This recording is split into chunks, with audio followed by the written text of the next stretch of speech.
నక్షత్రం గా అంటే ఒక గమనం, ఊగా అని అనగా ఆ నక్షత్రపు గమనం.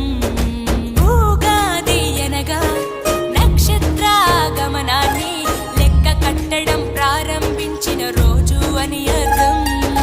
తెలుగు జాతికిది శ్రీకారం, ఇదే కొత్త మన సంవత్సరం.